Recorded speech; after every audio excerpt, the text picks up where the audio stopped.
Archetype pendiri bangsa yang berasal atau berkaitan dengan dewa sering muncul dalam legenda sebagai figur yang memiliki kekuatan atau kehormatan khusus karena dianggap memiliki garis keturunan ilahi atau diberkahi oleh dewa. Ini memberikan legitimasi dan status istimewa kepada mereka sebagai pemimpin yang seringkali dipandang sebagai penyelamat atau pelindung bangsa.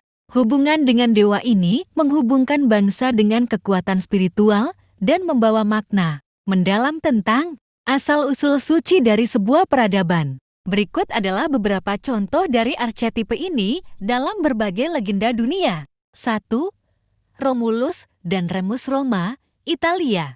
Dalam legenda Romawi, Romulus dan Remus adalah saudara kembar yang dipercaya sebagai putra dewa perang, Mars. Romulus kemudian mendirikan kota Roma setelah membunuh Remus, menjadikan dirinya sebagai raja pertama. Garis keturunan ilahi mereka memberikan legitimasi pada Romulus sebagai pendiri bangsa yang diperintah oleh kekuatan yang lebih tinggi. 2. Huangdi atau Kaisar Kuning Tiongkok. Huangdi yang dikenal sebagai salah satu leluhur legendaris Tiongkok, diyakini sebagai dewa yang turun ke bumi untuk memimpin dan mempersatukan bangsa. Ia tidak hanya dianggap sebagai pendiri, tetapi juga pembawa berbagai pengetahuan, seperti pertanian, pengobatan, dan teknologi. Huangdi memberikan landasan spiritual dan moral bagi peradaban Tiongkok. 3. Dewa Erma India. Erma, dalam Epik Ramayana, adalah Raja Ayodhya dan dianggap sebagai inkarnasi dari dewa Wisnu. Kisah Erma bukan hanya tentang petualangannya, tetapi juga tentang perannya dalam membangun nilai-nilai moral dan keadilan. Erma adalah simbol dari kekuatan ilahi yang membawa keteraturan dan stabilitas bagi bangsa. 4. Amaterasu Jepang. Dalam mitologi Jepang, Amaterasu adalah Dewi Matahari dan leluhur dari keluarga Kekaisaran Jepang. Keluarga Kekaisaran Jepang masih menganggap garis keturunan mereka berasal dari Amaterasu. Kaisar pertama, Jimmu, diyakini sebagai keturunan langsung dari Amaterasu, yang memberikan Kekaisaran Jepang status suci dan hubungan dengan dunia dewa. 5. Hercules Yunani. Dalam beberapa mitos Yunani, Hercules dianggap sebagai pendiri atau pelindung berbagai kota dan dinasti di Yunani.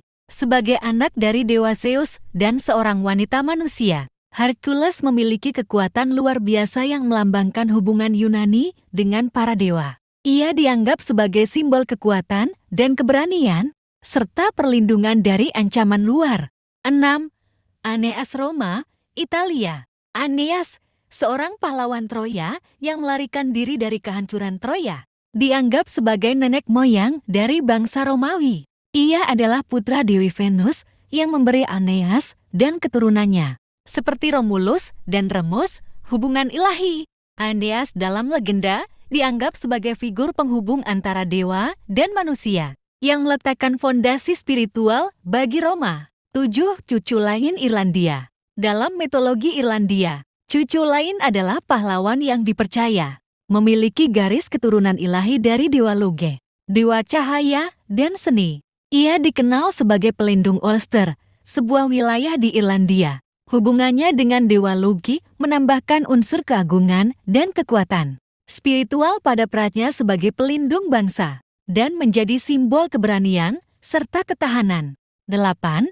King Midas Phrygia, Anatolia. Midas, Raja Phrygia dalam mitologi Anatolia, dianggap sebagai keturunan dari para dewa atau setidaknya memiliki koneksi dengan dunia ilahi. Dalam beberapa versi cerita, Midas diberikan kekuatan oleh Dionysus, dewa anggur. Ia digambarkan sebagai raja yang dikaruniai kekuatan supernatural, meskipun ia seringkali digambarkan dengan sifat yang terlalu tamak. 9. Tuatha Dé Danann Irlandia. Dalam mitologi Irlandia, suku Tuatha Dé Danann dianggap sebagai ras dewa yang datang ke Irlandia dan menjadi leluhur bangsa tersebut.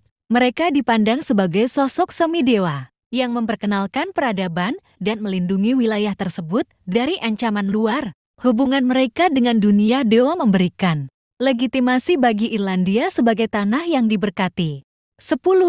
Thor dan Odin Skandinavia. Dalam mitologi Nordik, Para raja dan pahlawan seringkali mengklaim garis keturunan dari dewa Odin atau Thor. Hal ini memberi mereka otoritas spiritual sebagai pemimpin bangsa, Viking, dan pejuang yang kuat. Sebagai contoh, Harald Fairhair yang dianggap sebagai raja pertama Norwegia diklaim sebagai keturunan Odin, menegaskan hubungan bangsanya dengan kekuatan dewa.